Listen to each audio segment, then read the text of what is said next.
Alexander Powell froze in the doorway. His hands rose slowly to his head. His breath wouldn't come. The wheelchairs, both of them, sat empty against the wall.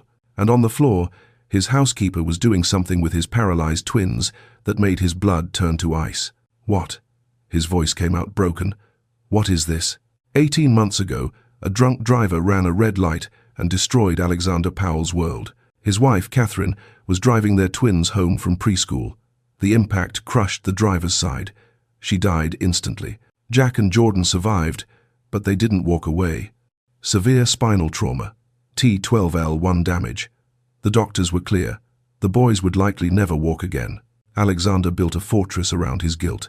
The best specialists, round-the-clock care, state-of-the-art equipment, everything controlled, everything measured, everything safe. The boys sat in their wheelchairs like prisoners, quiet, barely responsive, eyes that once sparkled now just stared. 3 months ago, Abigail James walked through his door, 29 years old, hired to cook, clean, help around the house.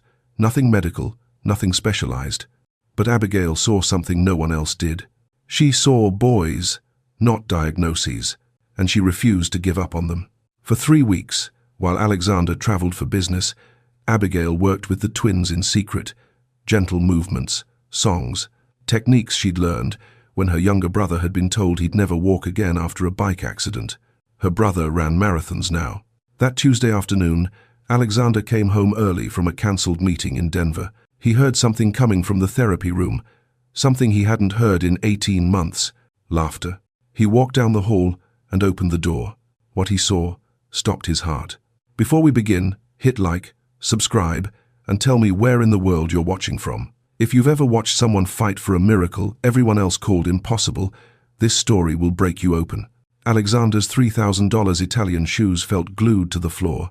Abigail looked up at him, her hands stilled on Jack's legs. The boys sensed something shift their smiles, fading, eyes moving to their father. "Mr. Powell," she started. "What are you doing?"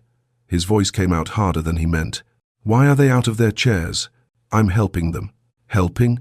He stepped into the room, heart hammering. "You're not a doctor. You're not a therapist. You don't just—" He gestured at the empty wheelchairs, at his sons on the floor. "You don't do this." Abigail's jaw tightened, but her voice stayed calm. "They don't need to be in those chairs all the time. That's not your call. Mr. Powell, if you just listen. Get them back in their wheelchairs."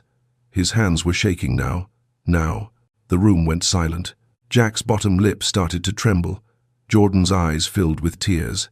Abigail looked at Alexander for a long moment. Then she nodded. "Okay." She helped Jack first, lifting him gently, whispering something soft Alexander couldn't hear. Then Jordan. Both boys reached for her as she buckled them in. Not for him, for her. That hurt more than Alexander expected. "I need you to leave," he said, voice hollow. Abigail stood, wiped her hands on her jeans. "They were happy, Mr. Powell. Just go." She walked past him without another word. The door clicked shut behind her. Alexander knelt beside his sons. Jack's silent tears cut straight through him. Jordan stared at the floor, small shoulders shaking. "It's okay, buddy," Alexander whispered, but his voice cracked. "It's okay. Daddy's here." Jack turned his face away. Alexander stayed there on his knees, hands trembling with something he couldn't name. Fear, anger, confusion, all of it crashing together. He'd just seen his sons moving, actually moving, their legs lifting, their faces bright with joy, and he'd stopped it. He looked at the empty mat where they'd been sitting, at the wheelchairs where they sat now, at his sons, who wouldn't look at him. What did I just do? The question echoed in the silence, and he had no answer. That evening, Alexander sat alone in his study. The city lights blurred through the window. His bourbon sat untouched, ice melting into nothing. He kept seeing it, the empty wheelchairs, his sons' smiles, Jack reaching for Abigail instead of him. When did that happen? When did they stop reaching for me? He knew the answer. 18 months ago, the day everything broke. Catherine had been driving the boys home from their preschool recital. Jack wore cardboard bee-wings covered in glitter. Jordan had a paper sun taped to his shirt. She'd sent Alexander a photo while he was in a board meeting in San Francisco. He never opened it. She called once. He silenced it. The drunk driver ran the red light doing 70. The impact crushed the driver's side instantly. By the time Alexander's plane landed in Boston, Catherine was already gone. The boys were in surgery. He remembered the hospital fluorescent lights that burned his eyes, machines beeping in rhythms that felt like mockery, doctors speaking in careful, measured tones. Severe spinal trauma. T12L1 vertebrae. We're doing everything we can. But hung in the air like smoke. 3 days later, the prognosis came. Jack and Jordan would likely never walk. Nerve damage, compromised function. Physical therapy might maintain muscle tone, but miracles, those didn't happen in real life. Alexander buried his wife on a Tuesday. His sons watched from their new wheelchairs, too young to understand why Mummy wasn't coming home. He made a promise at her grave, kneeling in mud, rain soaking through his suit. I'll take care of them. I swear to God, I'll take care of them. But grief doesn't care about promises. For a year, Alexander threw money at the problem. The best doctors, the best equipment, specialists from Switzerland, protocols from Germany, experimental treatments from Israel. Nothing worked. The boys grew quieter, more distant. Eyes that once sparkled with mischief turned flat and empty. Alexander told himself it was the injury, the trauma, the loss of their mother. But deep down, he knew the truth. They'd lost him too. He'd been so focused on fixing them that he'd forgotten to see them. And now, 3 months after hiring Abigail James to bring some warmth back into his cold, sterile house, he'd just caught her doing something that terrified him. She'd gotten them out of their wheelchairs, and they'd been happy. At 2 in the morning, Alexander couldn't take it anymore. He reached for his tablet and pulled up the security footage from that afternoon. He had to know. What exactly had she been doing with his sons? The timestamp read 2:47 p.m. Alexander pressed play. Abigail sat on the mat, legs folded beneath her. Jack and Jordan were beside her, not in their wheelchairs, but on the floor. She was humming something soft, hands moving gently along Jack's legs. There you go, sweetheart. Her voice came through the speaker. Just a little stretch. That's it. Alexander leaned closer to the screen. Jack's foot moved, just barely, a small flex of his toes. Alexander's breath caught. He rewound it, watched again. It happened. It actually happened. His son's toes moved. He scrolled forward. At 3:02 p.m., Jordan reached for Abigail's hand with shaky fingers. She took it, squeezed gently, and the boy smiled. A real smile, the kind Alexander hadn't seen since before the accident. His throat tightened. He kept watching. Week 1. Abigail singing while the boys were still in their chairs. Gentle, patient, no pressure. Week 2. The boys on the mat. Abigail guiding their legs through slow movements, Jack giggling as she helped him reach for a stuffed elephant. Week 3. Day 4. Jack's toes flexed again, stronger this time. Alexander replayed it 6 times, each one hitting harder than the last. Then he heard it. Abigail's voice barely above a whisper. Lord, the doctors say they can't, but I see them trying. And trying is where miracles begin. Please, help me, help them. The words pierced straight through him. Trying is where miracles begin. Alexander pressed his palms against his eyes. His chest felt like it was caving in. He'd yelled at her, humiliated her, sent her away. For the one thing that had made his sons smile in 18 months, he checked the live camera feed. Abigail's room was empty, bed untouched. His stomach dropped. She left. Then he found her, sitting on the floor of the boys' bedroom, wrapped in a blanket, back against the wall. Jack curled toward her like she was home. Jordan clutched his stuffed elephant, breathing soft and steady. She hadn't left. After everything, she'd stayed. Alexander stared at the screen, something breaking open inside him. Why? He whispered. He stood, walked barefoot through the dark house until he reached the boys' door. The room smelled like lavender. Abigail's eyes opened when he stepped inside. She didn't move, didn't speak, just watched him with tired eyes. Alexander's voice faltered. I shouldn't have. You told me to stop. Her voice was flat, empty. He looked down at his sons. At the way Jack leaned toward her even in sleep. I was wrong, he said quietly. Abigail studied him for a long moment. Then she looked away, and Alexander realized saying it wasn't enough. Dawn broke grey and quiet. Alexander hadn't slept. He'd sat in his chair, watching the security feed, until the sun started creeping through the clouds. At 6:30, he went to check on the boys. He found Abigail still on the floor beside their beds, blanket pulled around her shoulders. Her head rested against the wall, eyes closed, face soft in the early light. She'd stayed all night. Alexander stood in the doorway, chest tight. Jack stirred first. His eyes blinked open, landed on his father, then immediately searched for Abigail. "She's right here, buddy," Alexander whispered. Abigail's eyes opened. For a second, she looked disoriented. Then she saw him, and her guard went back up. She sat up slowly, careful not to wake Jordan. "I'll get breakfast started." "Wait."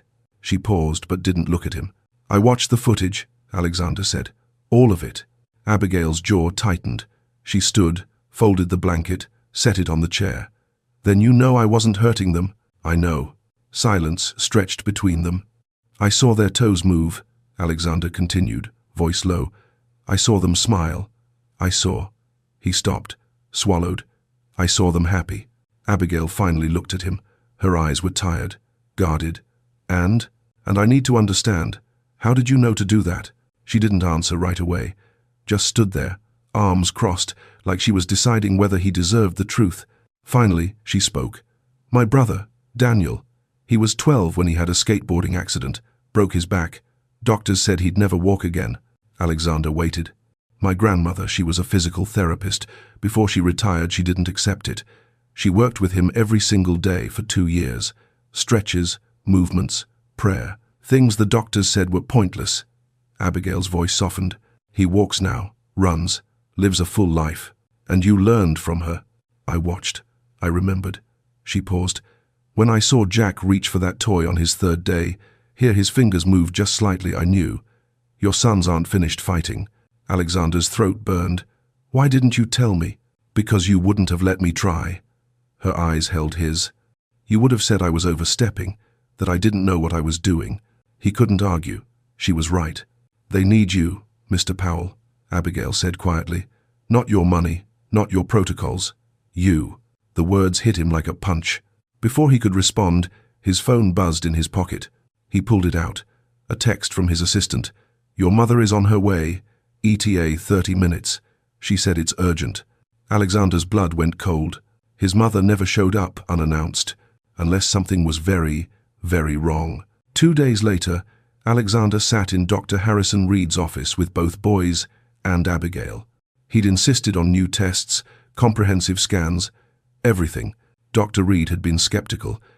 "We just examined them 6 weeks ago, Alexander. I'm not sure what you're expecting to find." "Something's changed," Alexander said. "I need you to look again." The boys were nervous. Jack kept reaching for Abigail's hand. She held it gently, whispering something that made him relax. Alexander watched from across the room. The tests took an hour. EMG scans, nerve response assessments, muscle stimulation. Jack went first, then Jordan. Abigail stayed close to both of them the whole time, her presence calming them in ways Alexander's couldn't. Dr. Reed studied the monitors in silence. Then he stopped, removed his glasses, stared at the screen. "What is it?" Alexander asked, heart pounding. Dr. Reed didn't answer right away. He zoomed in on the scan, adjusted settings, checked again. Finally he spoke. "There's nerve activity in Jack's lower lumbar region." Alexander's breath caught. "What does that mean?" "It means—" Dr. Reed looked up, confusion written across his face. "It means something is responding. Faintly. But it's there. It wasn't there 6 weeks ago." "And Jordan?" Dr. Reed pulled up Jordan's scan, studied it. His eyes widened slightly. "Muscle response in his right quadriceps. Not much, but measurable." He set down his tablet. "Alexander, I don't know how to explain this. Is it possible?" Alexander's voice shook. "Could they? Medically, this shouldn't be happening." Dr. Reed looked at the boys, then at Abigail. "What changed in the last month?" Alexander glanced at Abigail. She sat quietly, hands folded in her lap, eyes down. "Someone who refused to give up," Alexander said softly. "Doctor." Reed studied Abigail for a long moment. "What kind of therapy have you been doing?" Abigail looked up, uncertain. "Nothing formal, just gentle movements, stretches, songs, presence." "Presence," Dr. Reed repeated. "Yes, sir." He was quiet for a moment. Then he nodded slowly. "Whatever you're doing, don't stop. I'll document everything, monitor their progress. But," he paused, "this is extraordinary. Procortes." Alexander felt something crack open in his chest. Hope. Real, terrifying, impossible hope. That night, his phone rang. His mother's name flashed on the screen. He answered. "Mother." "I'm coming to Boston," Margaret Powell said, voice clipped and cold. "We need to talk about this woman you've hired." Alexander's stomach dropped. "How did you—" "I have my sources. I'll be there tomorrow morning." The line went dead. Margaret Powell arrived at 10 in the morning. Alexander heard the car pull up, watched from the window as his mother stepped out, pearls, tailored coat, hair perfectly set. She moved like a woman who'd never questioned her place in the world. He met her at the door. "Mother." "Alexander." She kissed his cheek without warmth. "You look tired." "I've been busy." "I'm sure you have." Her eyes swept past him into the house. "Where is she?" "If you mean Abigail, she's with the boys." Margaret's lips pressed into a thin line. "We need to talk. Now." They went to his study. Margaret didn't sit. She stood by the window, hands clasped in front of her. "I spoke with Patricia Whitmore yesterday," she began. "She mentioned you've been letting an unqualified domestic employee conduct physical therapy on your sons." Alexander's jaw tightened. "That's not— Do you understand the liability?" Margaret's voice cut like glass. "The danger? This woman has no medical training, no credentials, and you're allowing her to experiment on traumatized children. She's not experimenting. She's helping them. You don't know that." Margaret turned to face him. "You're desperate, Alexander. I understand that. But desperate men make catastrophic decisions." The doctors saw results. Nerve activity, muscle response, things that weren't there before. And what happens when she makes a mistake? When she causes a setback? What then? Margaret's eyes were cold. "I'm calling our attorneys." "You will not." "Then I'll report her to the state medical board myself." Alexander stood. "You will leave her alone." "Or what?" Before he could answer, the door opened. Abigail stood there, Jordan in her arms. The boy's head rested on her shoulder. "I'm sorry to interrupt," Abigail said quietly. "Jordan wanted water, and I—" She stopped. Saw Margaret. The room went still. Margaret's eyes moved from Abigail to Jordan and back again. "Put him down," Margaret said. "Mother," Alexander started. "Put him down." Abigail hesitated, then gently set Jordan on his feet, steadying him with her hands on his shoulders. Jordan wobbled. His legs shook, but he stood. Margaret's face went pale. Then Jordan saw his grandmother, and he smiled. "Grandma." He lifted his arms toward her, actually lifted them, with strength, with intention. Margaret stared. Her mouth opened slightly. No words came. "Go ahead," Abigail said softly. "He wants you." Margaret took one step forward, then another. Jordan reached higher, and Margaret Powell, who never cried, who never showed weakness, felt her eyes burn. She turned and walked out of the room without a word. Alexander found her in the hallway 10 minutes later, staring at nothing. "Mother?" She didn't look at him, just spoke, voice hollow. "I saw something today I can't explain." "I know." A long silence. Then, "I need to make a phone call." Alexander's blood went cold. "Mother, please." But she was already walking away. Alexander didn't sleep that night. He kept his phone close, waiting for it to ring. For lawyers, for child services, for someone to show up and take everything away. But the call never came. The next morning, he found Abigail in the therapy room with the boys. She had them on the mat, working through gentle stretches. Her voice was soft, steady. "That's it, Jack. Just a little more. You're doing so good." Jack's leg lifted slightly, his face scrunched with effort. "I see you working, sweetheart. I see you." Alexander stood in the doorway, watching. Jordan noticed him first. "Daddy, look." He flexed his toes. Barely, but it was there. "I see, buddy." Alexander's voice cracked. "That's amazing." Abigail glanced up at him.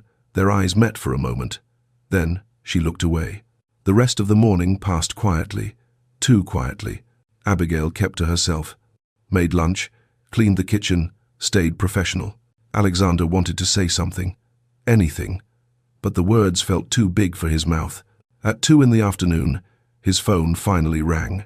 His mother's name lit up the screen. He answered, bracing himself. "Mother." "I spoke with Richard Caldwell this morning," Margaret said. Richard was the family's lead attorney. Alexander's stomach dropped. "And?" A long pause. "I told him to stand down." Alexander blinked. "What?" "I'm not calling anyone. I'm not interfering." Her voice was quieter than he'd ever heard it. "What I saw yesterday. I can't unsee it." Relief flooded through him so fast it hurt. "Thank you. Don't thank me yet." Margaret's tone sharpened slightly. "But I won't be the one who stops this. Whatever this is." She hung up. Alexander stood there, phone in hand, trying to process it.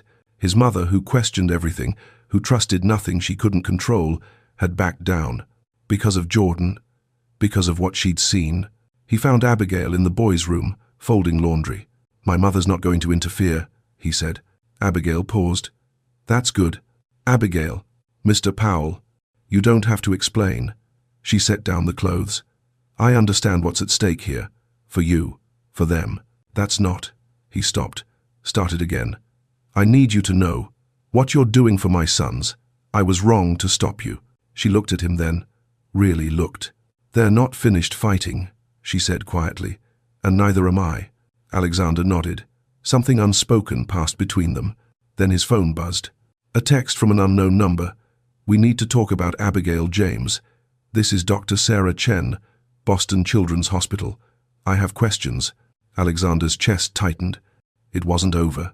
4 days later, Alexander came home from a morning meeting. The house felt different. Too quiet. He walked through the rooms, calling her name. "Abigail?" Nothing. He checked the kitchen. The therapy room. Her bedroom. Empty. Her clothes were gone. Her bag. Everything. On the kitchen counter, he found a handwritten note. "Mr. Powell, your mother was right to be concerned. My presence is causing conflict in your family, and that's the last thing Jack and Jordan need right now. Please don't stop working with them. They're so close. The exercises are in the blue folder in the therapy room. Dr. Reed can guide you. Thank you for letting me be part of their lives, even for a little while. Abigail." Alexander's hands shook as he read it again. No. He went to find the boys. They were in the therapy room, sitting in their wheelchairs by the window. Silent tears streamed down their faces. Alexander knelt in front of them, heart breaking. "What's wrong, buddy?" Jack looked at him with red, swollen eyes. "Where's Miss Abby?" His voice was barely a whisper, and then Alexander froze. It was a full sentence. The first full sentence Jack had spoken since the accident. "Where's Miss Abby?" Jack said again. Louder this time, desperate. Jordan started crying harder. "We want Miss Abby." Alexander pulled them both close, his own tears falling. I know, buddy." But as he held his sons, feeling them shake with grief, hearing them speak for the first time in 18 months, something crystallized inside him. His mother's concerns didn't matter. The protocols didn't matter. His pride, his control, his fear, none of it mattered. What mattered was the woman who'd given his sons their voices back. And he'd let her walk away. Alexander pulled back, wiping his son's tears. "Stay right here, okay? I'm going to fix this." "You're bringing her back?" Jack's voice cracked with hope. "I'm going to try." He grabbed his keys, his phone, called his assistant while running to the car. "I need an address. Abigail James. Now." "Sir, I can't just." "Now." 10 minutes later, the address came through. Dorchester, a modest apartment building across town. Alexander drove through Boston traffic like a man possessed. Rain started falling, light at first, then heavier. His hands gripped the steering wheel. "Please be there. Please." He found the building peeling paint, shared front porch, narrow stairwell, 3rd floor, apartment 3B. He took the stairs 2 at a time, stood in front of her door, rain-soaked, breathless, and knocked. The door opened. Abigail stood there, eyes red from crying. "Mr. Powell." "My sons spoke today." Alexander's voice broke. "For the first time in 18 months, Jack said, a full sentence. Abigail's hand rose to her mouth. "He asked where you were." Tears streamed down Alexander's face. "You gave him his voice back, and I let you leave." "Your mother." "I don't care." He shook his head. "My mother saw Jordan reach for her, and it changed everything. But it doesn't matter what she thinks.